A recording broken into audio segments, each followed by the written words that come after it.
ఆదిత్య, నీ గురించి ముసలోడు వచ్చాడు, ఏదో అర్జెంట్ అంట. ఆదిత్య, రామ్ నేషనల్ ఛాంపియన్, వాడు నా friend, state chess federation head. నువ్వు గనక రామును గెలిస్తే వాడి ఫెడరేషన్ తరఫున నేషనల్ ఓపెన్ చెస్ ఛాంపియన్షిప్ ఆడడానికి పర్మిషన్ వస్తుంది. ఇవాళ అప్పీల్ హియరింగ్ ఉంది, గుర్తుందా? నువ్వేం టెన్షన్ పడకు, అన్నీ సవ్యంగా జరుగుతాయి. రేపు రామ్ వరల్డ్ టూర్కి వెళ్తున్నాడు, అందుకే తప్పని పరిస్థితుల్లో ఇలా అరేంజ్ చేయాల్సి వచ్చింది. ఇంకా 9 నిమిషాలే ఉంది, మొదలు పెడతామా? ఓకేనా? అయ్యి ఓకే. కొంచెం నర్వస్గా ఉంది.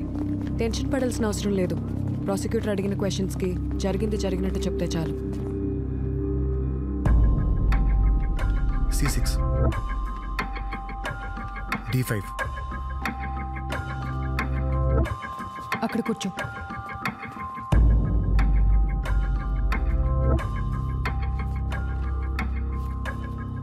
కింగ్ D8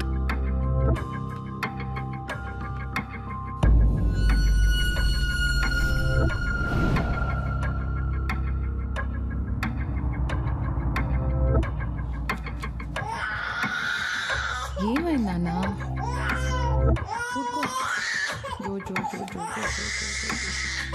ఊరుకో ఊరుకో నాన్న. ఏంటమ్మా?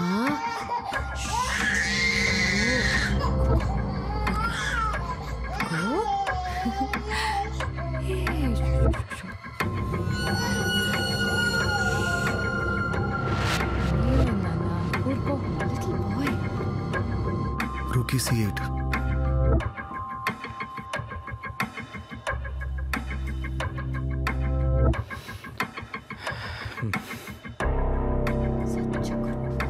దద్దే బొక్కవా, యాత్ర ఎప్పుడు కాటుకు పెట్టుకుంటుందని చెప్పావు కదా, ఇప్పుడు పెట్టుకోలేదు.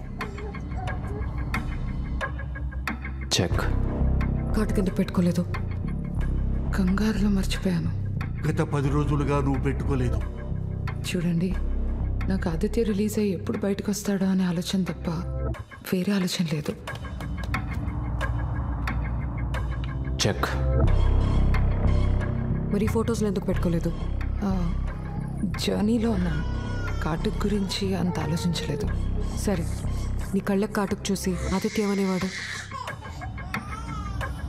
చాలా బాగుంది అనేవాడు. ఏమని వర్ణించేవాడు? చెక్. దాంతో మాట్లాడటమ్మా. మీరు ఒక్క నిమిషం ఉండండి నాన్న, నువ్వు చెప్పు. దానికి తెలిస్తే కదమ్మా నీకు చెప్పడానికి.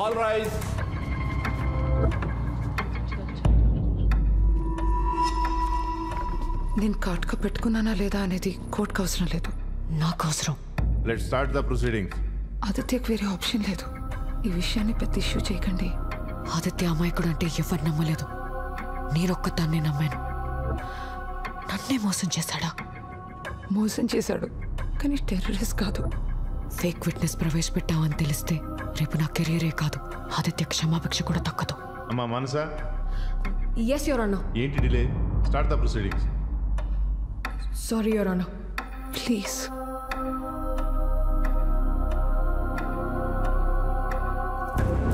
ఆదిత్య, 2 minutes ఉంది. QD7 check.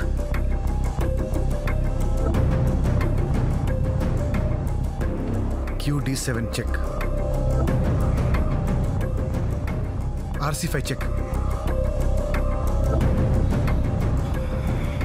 యువర్ ఆనర్, క్లయింట్కి లాయర్కి మధ్య ట్రస్ట్ ఎప్పుడు ఉండాలి. ఆ ట్రస్ట్ మా మధ్య లేదని నాకు ఇప్పుడే తెలిసింది. నేను ఈ కేసు నుండి తప్పుకుంటున్నాను. I'm really sorry for wasting yours and the court's precious time. The court is adjourned. Ram, నువ్వు ఓడిపోయావు, రిజైన్ చేసే. శ్రీ, నువ్వు చెప్పింది నిజమేరా, వీడొక అద్భుతం. చెక్మేట్ చెప్పేంతవరకు ఆట అయినట్టు కాదు. చెక్మేట్. చలబడా, నీ టైం అయిపోయింది. ఇంకో 2 minutes టైం ఉంది సార్. ఇక్కడ కాదురా, ఈ భూమి మీద నీ టైం అయిపోయింది. నీ అపీల్ క్యాన్సిల్ అయింది. లాయర్ నీ కేసు నుంచి తప్పుకుంది.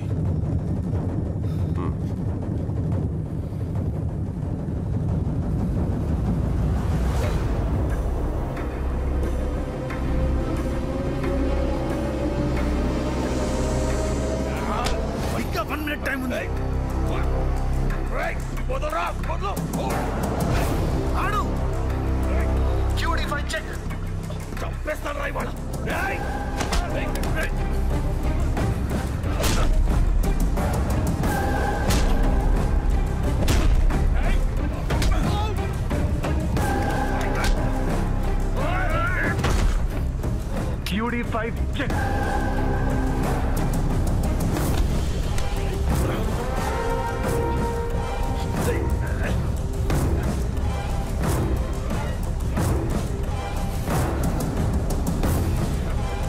RC5 check.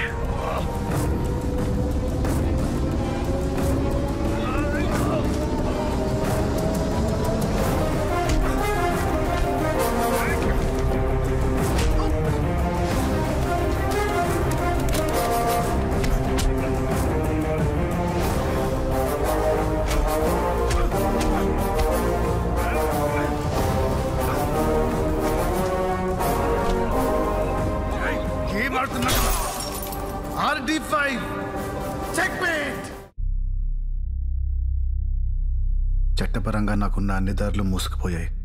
ఇప్పుడు నాకు మిగిలినది ప్రెసిడెంట్ గారి దగ్గర క్షమాభిక్ష కోసం పెట్టుకున్న అర్జీ.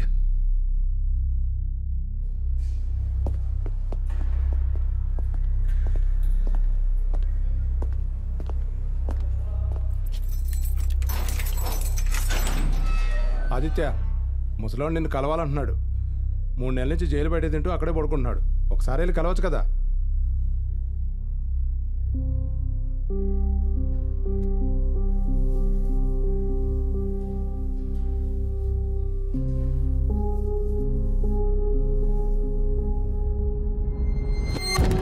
వన్ మంత్ నుంచి జైలు బయట వెయిట్ చేస్తున్నావంట.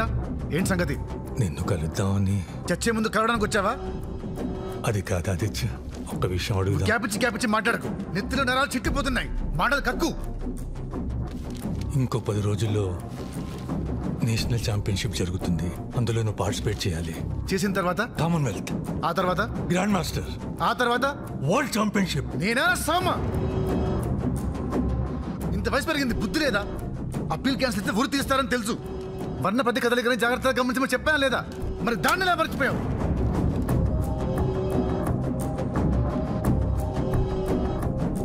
నువ్వు కృష్ణరామ అనుకుంటూ తీర్థయాత్రలకు వెళ్ళు. నా చావు నన్ను వదిలేయి. అలా మాట్లాడక ఆదిత్య, నీకున్న టాలెంట్ వేస్ట్గా పోకూడదు. ఏరా ఎర్రా నీకు దుబాయ్కి నుంచి నేనే పోతుంటే నా టాలెంట్ నా తొక్క అంటావేంటి? చావును తప్పించుకోలేనప్పుడు చచ్చిపోతావు. నువ్వు లేకపోయినా నీ పేరు శాశ్వతంగా ఉంటుంది. నీలాంటి ప్లేయర్ మళ్ళీ పుట్టడాదిచ్చా. నువ్వేం మాట్లాడుతున్నావో నీకు అర్థమవుతుందా? చచ్చేవాడిని నీ చివరి కోరిక ఏంటి అని అడుగుతారు, కానీ నువ్వు రివర్స్లో నా కోరిక తీర్చమని చచ్చేవాడిని అడుగుతున్నావు. అంటే నేను గేమ్ ఆడితే నీకు కోచ్గా మంచి గుర్తింపు వస్తుంది, నీ మీద పడ్డ మర్చిపోతుంది, అంతే కదా? అది కాదు ఆదిత్య. శవం మీద చిల్లరేరుకున్నట్టు అనిపించట్లేదా? ఆదిత్య, నిన్ను ప్రపంచానికి పరిచయం చేయాలని ఆశ తప్ప నాలో ఏ స్వార్థం లేదు. నా కోసం ఏమైనా వస్తే వృత్తి తీసేస్తారని చెప్పు. నువ్వు ఆడే వరకు ఈ జైలు బయట కూర్చుంటా, గుర్తుంచుకో.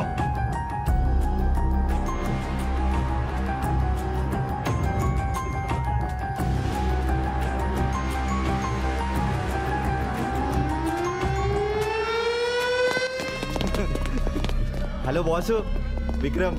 వేదా చదరంగంలో తోపంట. బయట ఉంటే పెద్ద ఛాంపియన్ అయ్యేవాడేమో.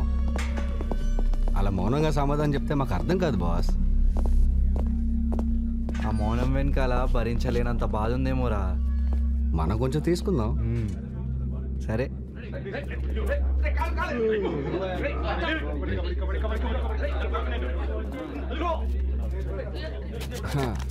నిన్ను ఇట్లా చూస్తా అంటే మనసుకు బాధగా ఉంది బాసు.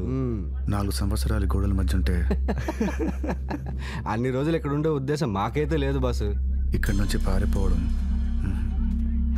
నీకు మా గురించి తెలీదేమో. మేము ఇప్పటికే 5 సార్లు వారిపోయినాం. అందుకే మీ ఇద్దరిని ఇక్కడికి పంపారు.